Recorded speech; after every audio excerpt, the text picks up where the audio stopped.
Hey, we keep talking every week when we get together about Venezuela. And this week there was a further escalation here, a blockade of all sanctioned oil tankers entering and exiting Venezuela. This follows, of course, the seizure of that oil tanker, a bunch of hits on those drug boats.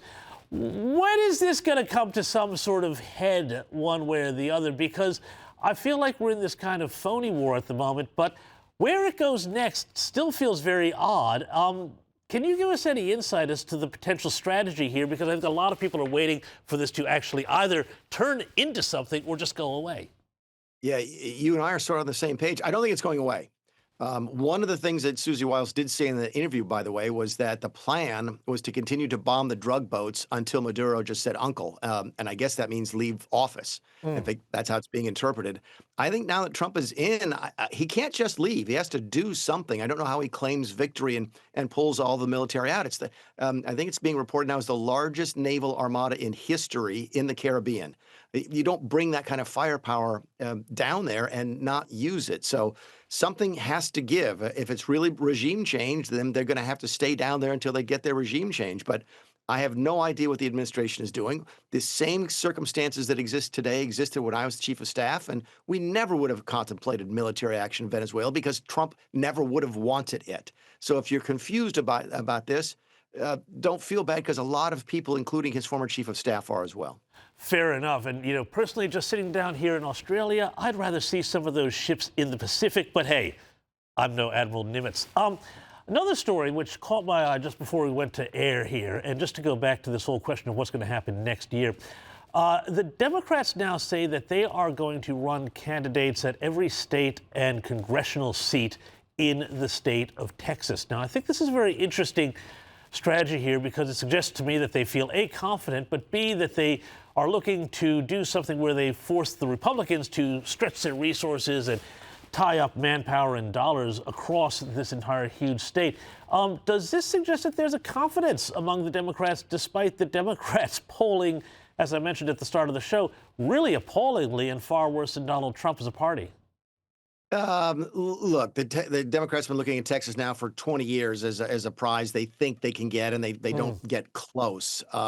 They've got a really, really weak candidate for the Senate race, a House member who is polling extraordinarily poorly. She's going to win the Democrat primary because she's a progressive leftist, but she's going to get waxed in the Senate race. So, look, it's the smart thing to do. If I'm running the Democrat Party, I'm going to try and get candidates in all the races. That's just the smart thing to do, make people spend money. But just because you put a name on a ballot doesn't mean you're viable. So I'll worry about this more when I see the quality of the candidates, see some early polling. Do I think there'll be some tailwinds behind Democrat candidates in 2026 in the midterms? Yes, I do. In fact, if the election were today, the Republicans would lose control of the House, I think, almost for sure.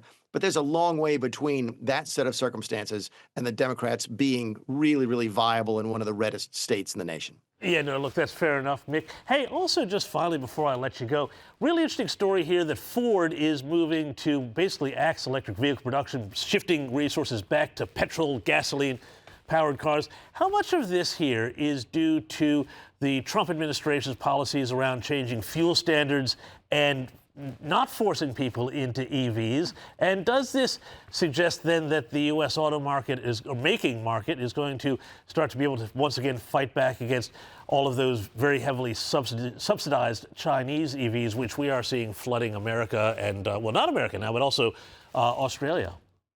Yeah, I think you're seeing the Trump team do what a good conservative Republican would want them to do, which is to get out of the business of manipulating the markets. If Americans want electric vehicles, American companies and foreign companies are going to make them.